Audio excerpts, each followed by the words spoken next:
बहुत पुरानी बात है। पीपली नामक एक गांव हुआ करता था। उसमें एक टूटी फूटी झोपड़ी में दो अनाथ बहनें रहा करती थीं। एक का नाम था चीनी और एक का नाम था मीनी। दोनों बहनें जुड़वा थीं। बस दोनों में अंतर सिर्फ यही था कि चीनी के गाल में एक तिल था, जबकि मीनी के गाल में कोई तिल नहीं था। अपना पेट भरने के लिए दोनों गांव के बड़े घरों में छोटा मोटा झाड़ू पोछा और बर्तन का काम कर दिया करती थी। पर दोनों बहनें हमेशा खुश रहा करती थी। कभी किसी से कोई शिकायत नहीं करती थी। जो मिल जाता था खा लेती थी। एक दिन दोनों खेलते खेलते जंगल में बहुत दूर निकल जाती हैं। तभी उन्हें एक नारंगी सी सुरंग दिखाई देती है। थोड़ा और आगे जाने पर वह देखती हैं कि अरे, यह तो शकरकंद की सुरंग है। तभी सुरंग द्वार से एक शकरकंदी प्रकट होती है। वह कहती है, कौन हो तुम? क्या चाहिए? तब चीनी कहती है, हमें अंदर जाना है। तब मीनी कहती है, नहीं नहीं चीनी, अंदर मत जाओ। अंदर जाना ठीक नहीं है। अंदर जाने के लिए तुम्हें मेरे एक प्रश्न का उत्तर देना पड़ेगा। बोलो, तैयार हो? हाँ हाँ, आप पूछिए। शकरकंदी के कितने रंग होते हैं? मीनी कहती है, मुझे पता है। सफेद, पीला, लाल, बैंगनी, भूरा और नारंगी। तुमने बिल्कुल सही उत्तर दिया, किंतु अंदर तुम्हें 5 पड़ावों को पार करना होगा, तभी इस सुरंग से तुम बाहर आ सकती हो। चीनी और मीनी दोनों शकरकंद की सुरंग के अंदर चली जाती हैं। वे आगे बढ़ती जाती हैं। तभी उन्हें एक नदी मिलती है। उन्हें तैरना आता था। उन्होंने सोचा, चलो नदी तैरकर पार करते हैं। तभी एक शकरकंदी प्रकट होती है। पहले मेरे प्रश्न का उत्तर दो, तभी तुम इस नदी को पार कर सकोगी। बताओ, मैं एक जड़ हूँ या तना? चीनी बोलती है, आप एक जड़ हो। तुमने सही उत्तर दिया। तुमने पहला पड़ाव पार कर लिया। अब तुम नदी पार कर सकती हो। दोनों तैरकर नदी पार कर लेती हैं।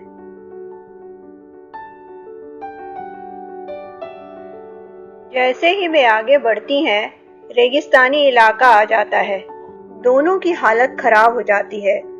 दोनों को जोरों की प्यास लगने लगती है। तभी तीसरी शकरकंदी प्रकट होती है।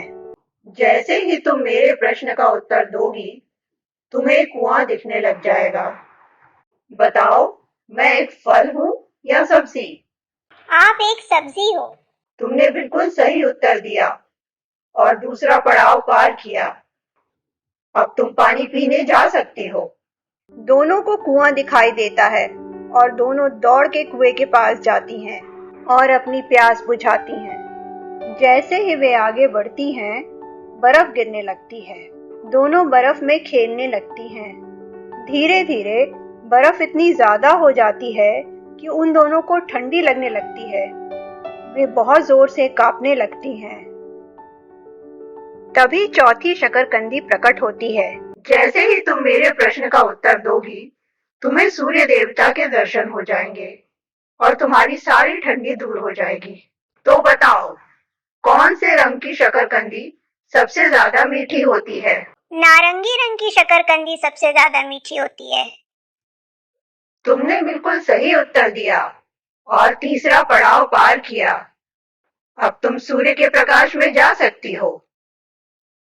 दोनों जैसे ही आगे बढ़ती हैं, सूर्य का प्रकाश उनका स्वागत करता है और उनकी सारी ठंड छूमंतर हो जाती है। जैसे ही चीनी और मीनी आगे बढ़ती हैं, बारिश गिरने लगती है। चीनी को तो बारिश अच्छी लगती है, पर मीनी को बारिश से डर लगता है। दोनों दौड़ने लगती हैं।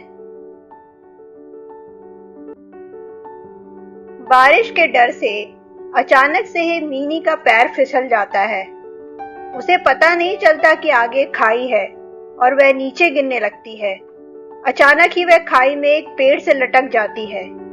चीनी घबरा जाती है और वह मीनी को ऊपर खींचने की कोशिश करती है, पर उसका हाथ उस तक नहीं पहुंचता। तभी अचानक 5वीं शकरकंदी प्रकट होती है। जैसे ही तुम मेरे प्रश्न का उत्तर दोगी, एक सीढ़ी निकल आएगी और मीनी उसमें चढ़कर ऊपर आ जाएगी। तो बताओ, मेरे फूल का आकार कैसा होता है? आपका फूल कीपाकार होता है। तुमने बिल्कुल सही उत्तर दिया।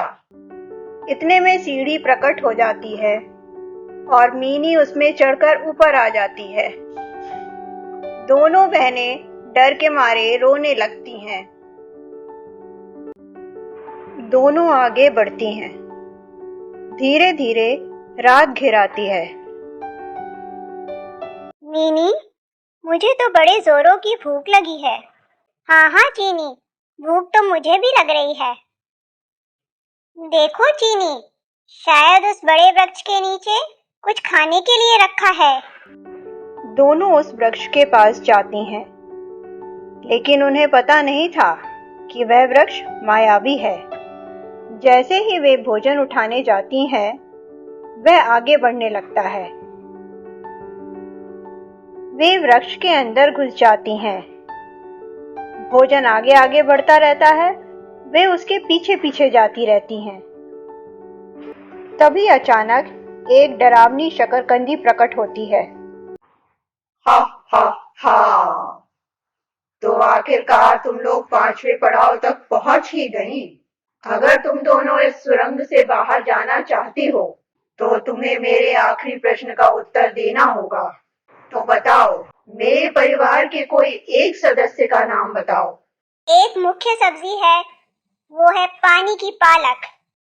वाह लड़कियों, तुम दोनों तो बहुत ही बुद्धिमान हो। आखिर तुमने 5वां पड़ाव पार कर ही लिया। अब तुम दोनों अपनी आंखें बंद करो। जैसे ही वे दोनों अपनी आंखें बंद करती हैं, खुद को सुरंग से बाहर निकलता हुआ पाती हैं। नमस्ते दोस्तों, मेरा नाम है सोनिया। कहानियाँ हमारे जीवन का आईना होती हैं, जिससे हम बहुत कुछ अच्छा सीख सकते हैं। अगर आपको मेरे चैनल माय टेल टून की कोई भी कहानियाँ अच्छी लगती हैं, तो प्लीज़ प्लीज़ प्लीज़ मेरे चैनल को ज़रूर सब्सक्राइब करें। और भी बहुत अच्छी कहानियाँ मिलेंगी आगे। धन्यवाद।